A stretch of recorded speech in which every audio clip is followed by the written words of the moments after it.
네, 우리 같이 인사하겠습니다. 반갑습니다. 고맙습니다. 그리스도 완전 충만 일체 은혜 감사.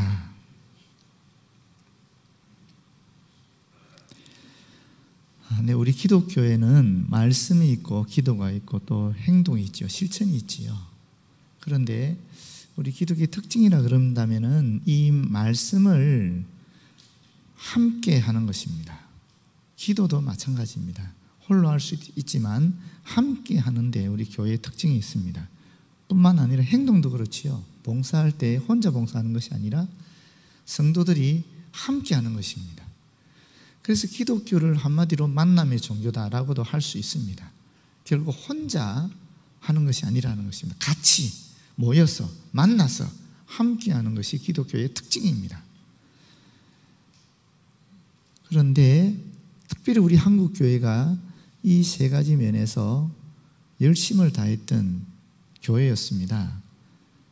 근데 악한 영이 우리 한국 교회 성도들이 기도를 열심히 하니까 그 기도의 열정을 약화시키기 위해서 다미 선교의 사건을 일으켰습니다.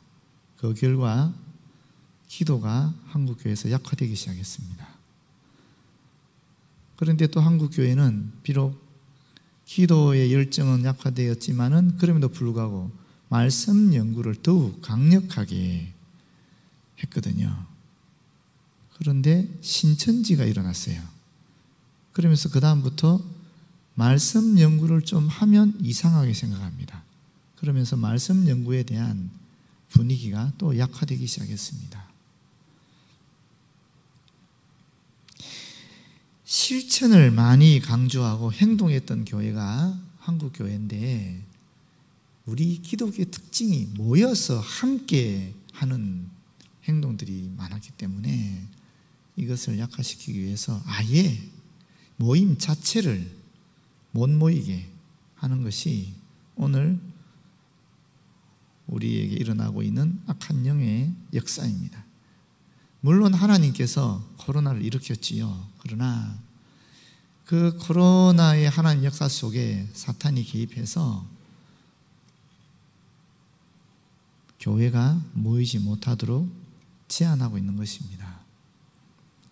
만남이 제한되니까 교회의 생동력이 죽어나가기 시작하는 것입니다.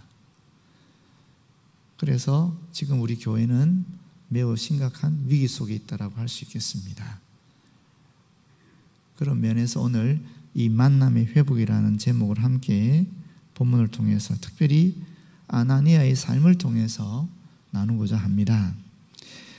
먼저 첫 번째, 아나니아처럼 주님과의 만남을 회복하자 하는 것인데 10절을 보시게 되면 하나님의 만남의 자리, 주님과의 만남의 자리가 어디인가 하는 것을 우리에게 보여주고 있습니다. 그때에 다메섹에 아나니아라 하는 제자가 있더니 주께서 환상 중에 불러 이르시되 아나니아야 하시거늘 대답하되 주여 내가 여기 있나이다 라고 말씀하고 있는데 아마 이 아나니아는 그렇게 이름이 알려져 있는 인물은 아니었을 거예요. 또 흔한 이름입니다. 그런데 하나님께서 환상 중에 나타나셨다라는 것이죠. 불러주셨다라는 것입니다. 만나주셨다라는 것입니다. 그런데 그때 아나니아는 어디 있었는가? 다메섹에 있었다라고 얘기하고 있습니다. 다메섹에서 무엇을 했는가? 모릅니다. 기록이 되어 있지 않으니까. 분명한 사실은 다메섹에서 평소에 하던 그대로 주를 경외하는 일을 하였을 것입니다. 하던 그대로 자신이 할 일을 하였을 것입니다. 그 삶의 자리에 하나님께서 찾아오셨다라는 것입니다. 여러 가지 환상이 있습니다. 성경에 보게 되면은 일방적 환상이 있고 또 상방적인 환상이 있는데 오늘 아나니아에게 보이시는 환상은 쌍방적인 것입니다. 느부갓네살 같은 경우에는 일방적이었죠. 보여주고 심지어 무슨 뜻인지도 몰랐어요. 또 선지자들에게도 일방적 환상을 보여줄 때가 많이 있었습니다. 그런데 오늘 아나니아에게 주님이 보이신 환상은 쌍방적인 것입니다. 또렷하게 분명하게 알려주고 있는 환상입니다. 그래서 우리는 이 환상은 아나니아가 껴있는 가운데 받았던 비전이 아닌가라고 추측할 수 있습니다. 근데 이 환상을 보았을 때 아나니아가 주여 내가 여기 있습니다라고 얘기하고 있거든요. 무슨 뜻입니까? 주님이 무슨 말씀을 하시든지 간에 제가 순종하겠습니다 하는 그런 마음의 자세를 가지고 지금 아나니아가 주님 제가 여기 있습니다. 꼭 이사야가 나를 위해서 누구를 보낼고 했을 때 제가 여기 있습니다. 나를 보내주십시오 했던 것처럼 그런 마음의 자세를 가지고 지금 아나니아가 주님 앞에 있는 것입니다. 묵묵히 자신의 삶의 자리를 지키면서 주님을 경외했던 그 아나니아에게 환상 중에 주님이 나타나셔서 만나주셨는데 아나니아는 순종하는 자세로 무엇이든지 하겠습니다 라고 하고 있는 것입니다. 여러분, 우리의 삶의 자리는 다 다를 수 있어요.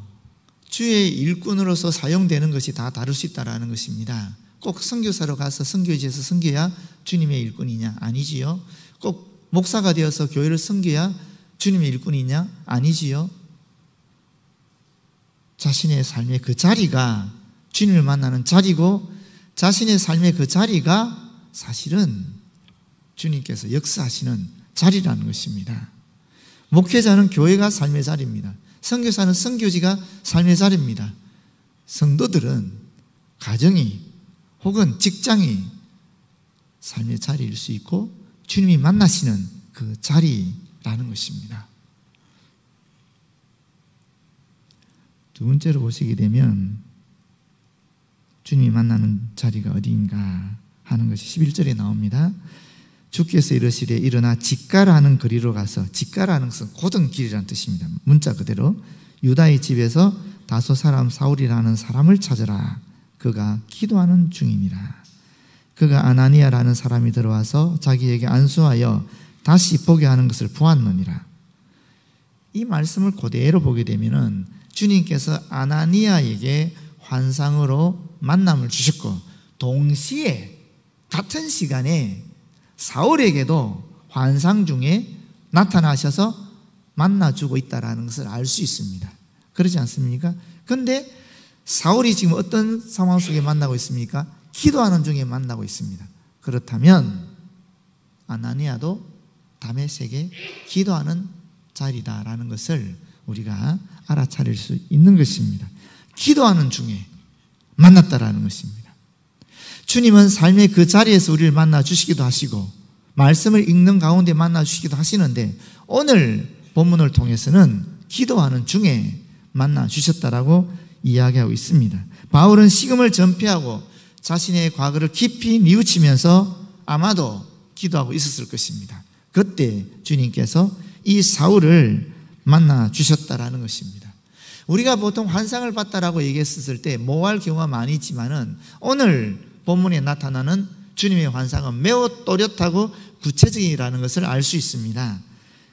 유다의 집에 다소 사람 사울이라는 사람을 찾아라. 그가 기도하고 있다. 매우 또렷하고 구체적으로 누구나 알 수 있게 그렇게 말씀해 주신 것입니다. 주님을 만났는데 기도 중에 환상을 보았는데 도대체 무엇인지 모르겠다.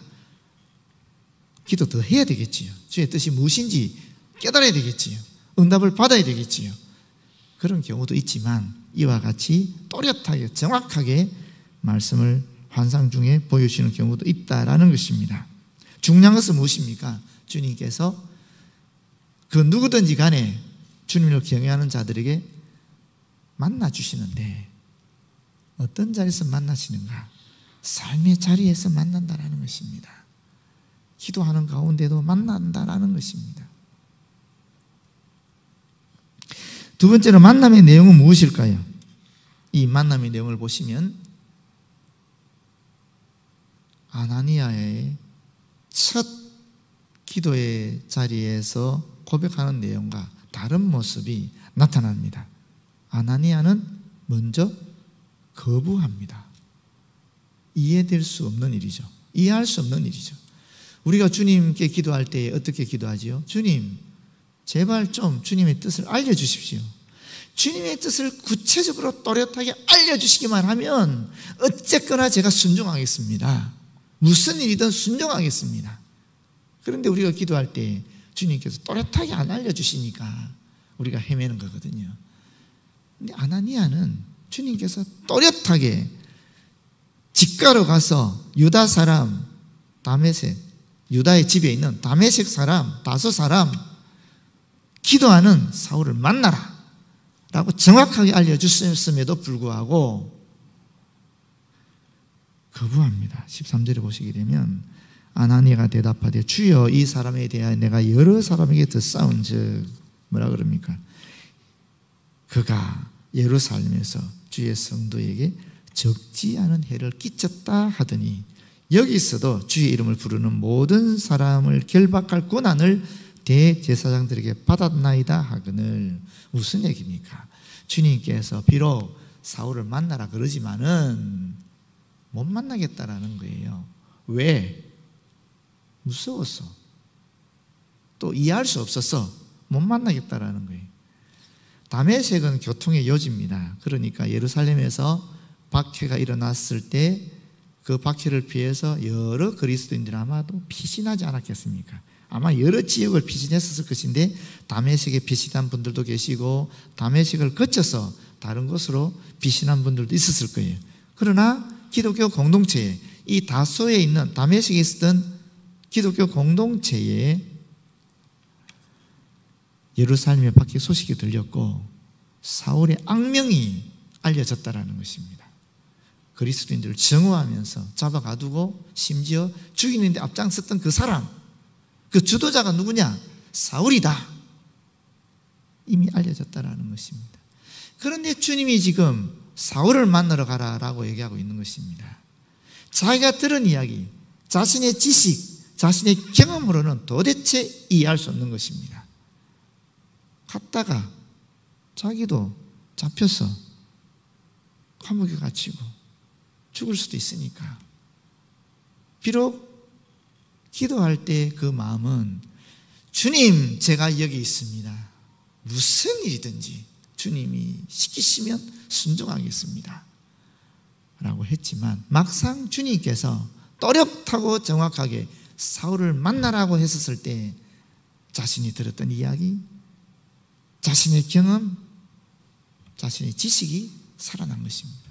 그러면서 주님의 뜻을 거부하고 있는 것입니다. 남의 얘기입니까, 여러분? 저와 여러분의 이야기일 수 있습니다.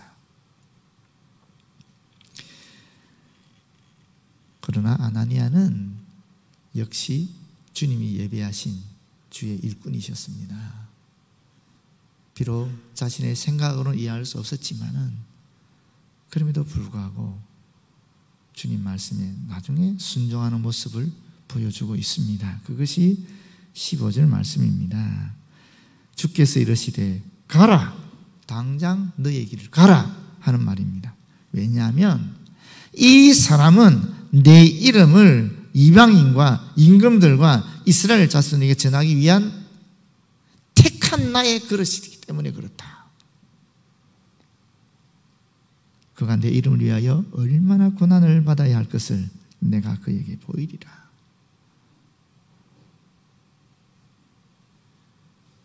아나니아의 생각을 주님께서 바꿔주시는 것이죠.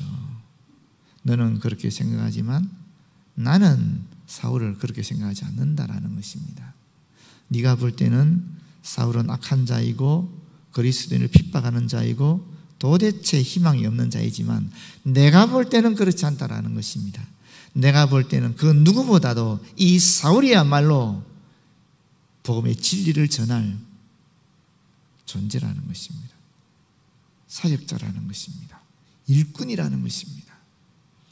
이것이 하나님이 보시는 것과 우리가 보는 것이 전혀 다르다라는 것을 보여주고 있습니다. 인간적으로 볼 때는 한없이 모자라 보이고 나약해 보이고 부도덕하게 보이는 그 사람, 하나님께서 얼마든지 당신의 일꾼으로 귀하게 사용하실 수 있다라는 것입니다. 지난 주간에 특별 새벽 기도를 했습니다. 그때 우리 죽동 한빛교회 정민호 목사님이 오셔서 말씀을 전하셨는데 참 깊은 은혜를 받았습니다. 정민호 목사님이 정말 말씀을 깊이 연구하시고 또 자신의 삶의 자리에서 목회 현장에서 코로나 상황으로 말미암아 많은 어려움을 당하고 있을 때에 아마도 말씀을 통해서 크게 위로를 얻고 스스로 또 일어서고 있는 것 같아요. 그런데 그 중에 지난 토요일 날 마지막 말씀 중에 악한 영의 괴계에 대해서 하시는 말씀을 들었는데 저에게 딱 들어왔어요. 그 내용이 뭐냐면 악한 영은 진리를 듣는 그 순간에도 그 진리의 끝을 살짝 바꿔서 왜곡시킨다라는 것입니다. 하나님의 말씀을 듣는 이 순간에도, 하나님께 기도하면서 응답받는 그 순간에도 악한 영은 우리에게 다른 생각을 집어넣어서 왜곡시켜버린다는 것입니다. 끝을 살짝 왜곡시켜버린다는 것입니다. 그 구체적인 내용은 이렇습니다. 겸손한 자의 끝을 살짝 바꿔서 의기소침한 자로 만들어버리고, 기도하며 열심히 있는 자의 끝을 살짝 바꿔서 다른 사람과 비교하면서 정죄하는 교만한 자로 만들어버리고, 기도하며 열심히 있는 자를 그 끝을 살짝 바꿔서 간섭하는 자로 만들어버린다는 것입니다. 지금 20%의 대면 예배가 허락되었습니다.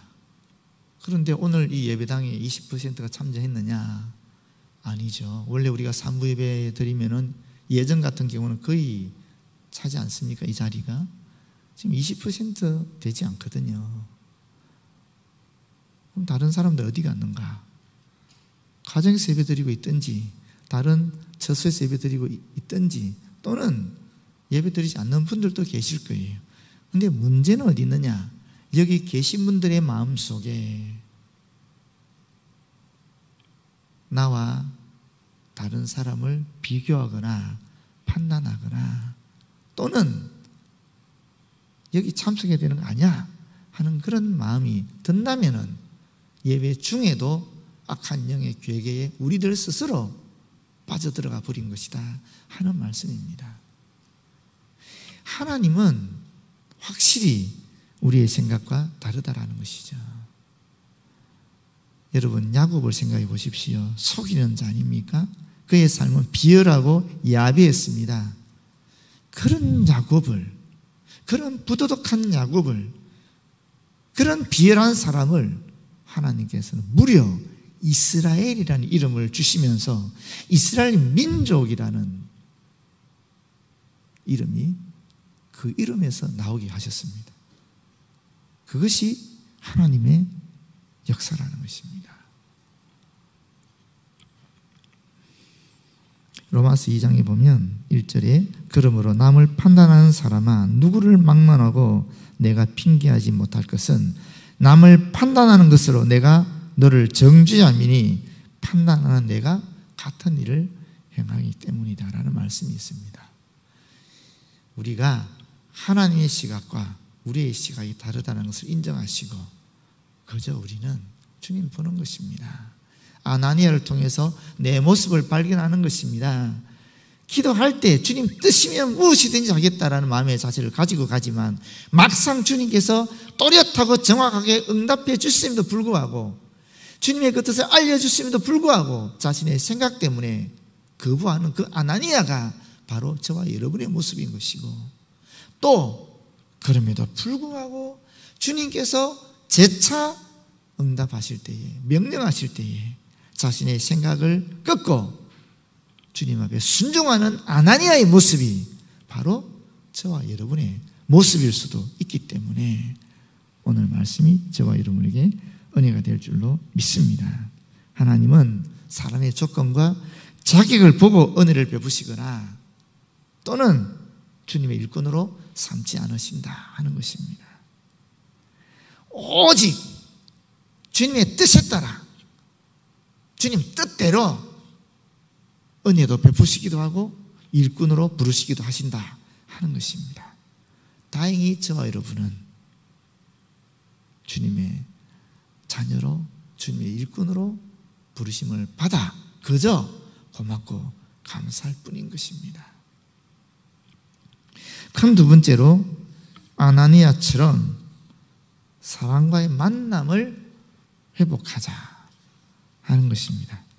17절을 보시게 되면 아나니아가 떠나 그 집에 들어가서 그에게 안수하여 이르되 형제 사울아, 주 곧 내가 오는 길에서 나타나셨던 예수께서 나를 보내어 너로 다시 보게 하시고 성령으로 충만하게 하신다 하니. 여러분,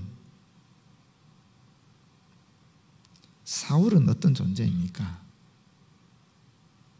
그리스도인들에게, 그 당시 그리스도인들에게 원수입니다. 그렇지 않습니까? 그리스도인들을 핍박하고 잡아가두고 죽이는 데 앞장선 사람이니까 같은 그리스도 안에 있는 형제 자매들을 그렇게 악하게 한 사람이니까 원수입니다. 그런데 아나니아가 주님의 말씀을 듣고 순종하면서 뭐라고 이야기하고 있습니까? 형제야라고 얘기하고 있는 것입니다. 형제 사울아.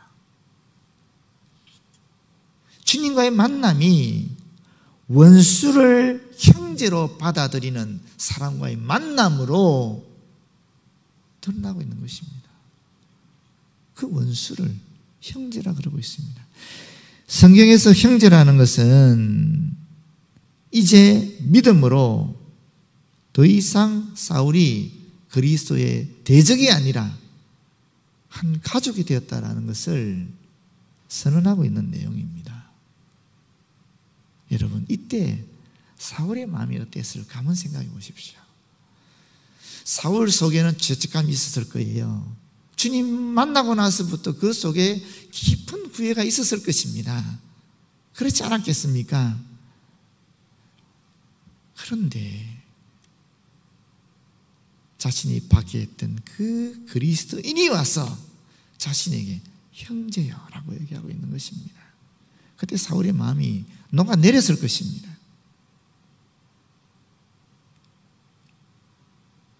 만남의 회복이 일어나고 있는 것입니다.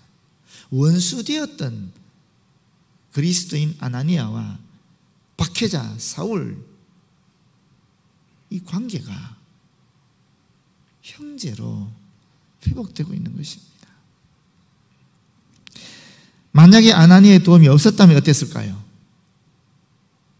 사울이 그리스도인 공동체에 들어오기에 훨씬 더 어려웠을 것입니다. 그렇지 않겠습니까? 나아가서 만약에 바나바와 사울의 만남이 없었다면 아마도 사울이었던 바울이 선교사로 파송되는 것은 더 어려웠을지도 모를 것입니다. 그러나 오늘 주님의 만남을 통해 아나니아의 생각이 변화되고 원수였던 바울과 만남으로 말미암아 이 사울이 그리스도 공동체에 들어오는데 큰 기여가 일어났다라는 것입니다. 여러분, 우리말이 이런 말이지 않습니까? 낳는 것이 기르는 것만 못하다. 죄송합니다. 맞죠? 낳는 것보다 기르는 것이 더 어렵다. 같은 말이죠? 속담에 그런 말이 있잖아요. 낳는 것이 기르는 것만 못하다. 무슨 말입니까? 그리스도인으로 전도해서 교회 오게 하기는 쉬운데 사실 그 새신자가 우리처럼 교회에서 성장하면서 일꾼으로 세워지기는 참 어렵다라는 것입니다. 여러분, 교회 생활이 쉽습니까? 생판 뜻도 보지 못한 이야기를 하지요. 또 이 예식이라는 것이, 예배라는 것이 결코 쉬운 게 아니거든요. 게다가 교회 안에서도 상처거리들이 너무나 많이 있습니다. 정착하는 것이 참 어렵습니다. 우리 교회는 무슨 거룩한 그런 사귀만 있습니까? 아니잖아요. 인간적인 모습들이 곳곳에서 드러나거든요. 그거 다 이기고 상처 극복하고 일꾼으로 세워진다? 결코 쉬운 것이 아닌 것입니다. 그래서 정말 성숙한 그리스도인으로 만드는 것은 원수를 사랑하는 것만큼 어려운 것입니다. 그 이야기를 지금 하고 있는 것입니다. 로마서 15장 1절에 보면 믿음이 강한 우리는 마땅히 믿음이 약한 자의 약점을 담당하고 자기를 기쁘게 하지 아니할 것이라 라고 이야기하고 있습니다. 한 사람을 그리스도의 제자로 성장시킨다는 것은 이런 원수에게 당하는 고통만큼 큰 고난이 있는 것이고 자신의 기쁨을 희생해서 새신자의 기쁨을 추구할 때 이루어지는 매우 지난한 과정이라는 것입니다. 그 만남의 결과 어떻게 되었습니까? 즉시 사울의 눈에서 비늘 같은 것이 벗어져 다시 보게 된지라. 일어나 세례를 받고 음식을 먹음에 강건하여짐이라. 아나니아를 만났을 때 사울의 변화가 일어났다라는 것입니다. 어떤 변화입니까? 물론 영적인 변화가 일어났습니다. 뿐만 아니라 육적인 변화도 일어났다라는 것입니다. 육체적으로 강건한 사람이 되었다라는 것입니다. 그리고 막이 떨어져 나가면서 이제 영적인 세계를 더 깊이 볼 수 있게 되었다라는 것입니다. 두 사건이 동시에 일어나게 되는 것입니다. 우리 기독교는 영적인 것만 추구하는 종교가 아닙니다. 기독교는 육체적인 것도 영적인 만큼 귀하게 여기는 종교라는 것입니다. 에베소서 5장 29절 이런 말씀이 있습니다. 누구든지 언제나 자기 육체를 미워하지 않고 오직 양육하여 보호하기를 그리스도께서 교회에게 함과 같이 하라. 우리 육체에 대해서도 신경을 써야 된다는 것입니다. 영적인 것을 추구해 나가지만 영을 담고 있는 이 육체, 교회로 치면은 건물, 교회 조직 이런 것도 소홀히 해서는 안 된다라고 이야기하고 있는 것입니다. 왜냐? 우리는 그 몸에 지치기 때문이다 라고 에베소서 5장 30절에 말씀하고 있습니다. 여러분, 미국 영화연구소에서는 평생 공로상을 매년 정합니다. 2019년에 덴젤 워싱턴이 이 평생 공로상을 받았는데 그 영상을 보겠습니다. I'm up here to say thank you to God for giving me this ability, for blessing me, for shaping me, for chastising me, for teaching me, for punishing me, for allowing me to be a vessel 소리를 좀 키워주세요. and touch people around the world. I want to thank AFI. And my mother, she's 95 years old now. She's something else. She's tough. Everything ends because I'm your mother, that's why. Shut up. Still, the other day, because I'm your mother, that's why. Shut up. To my father who taught me by example how to be a gentle man, the most important person in my life. 40 years of sacrifice, 40 years of forgiveness. She taught me about faith, spirituality, love, real love, unwavering love, in spite of myself. I would not be alive without Pauletta Washington. I wouldn't be alive. Small minds discuss other people, gossip. Good minds discuss events. Great minds discuss ideas. I was Eleanor Roosevelt. I was also Pauletta's father, my father-in-law. He was a great man. He taught me so much about what being a man really is.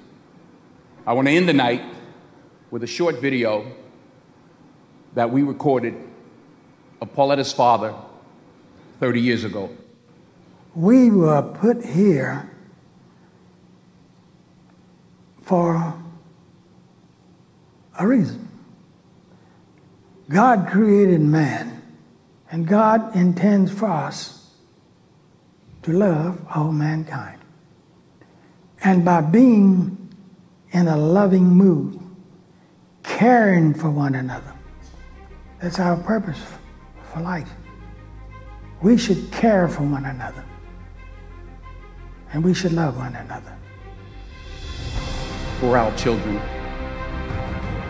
the least we can do is consider what we've done and think about the young people, the future, and individually, collectively do the best we can to try and turn this thing around. I blame no one. I look in the mirror. On the other side of it, what an opportunity we have, because tomorrow's the first day of the rest of our lives. So what an opportunity we have to practice what he preached. Good night. 덴젤 워싱턴은 먼저 주님을 만났습니다. 그리고 어머니를 만났습니다. 아버지를 만났습니다. 아내를 만났습니다. 장인 어른을 만났습니다. 그리고 저 자리에 갔습니다. 그러면서 그는 이렇게 얘기하는 것입니다. 우리가 만난 그 사건을 우리만 가질 것이 아니라 우리 다음 세대들에게도 알려주자. 그래서 하나님의 뜻을 실현해 나가자라고 요청하고 있는 것입니다. 모쪼록 우리도 우리가 만난 그 주님을 다음 세대에게 알려줬으면 좋겠습니다. 현재 우리가 할 수 있는 일을 각자의 위치에서 감당했으면 좋겠습니다. 기도하겠습니다. 주님 감사합니다. 주의 말씀 받았습니다. 마음에 결단들이 있습니다. 그 결단 그대로 실천하는 저희들 되어지도록 인도하여 주시옵소서. 예수님 이름으로 기도드립니다. 아멘.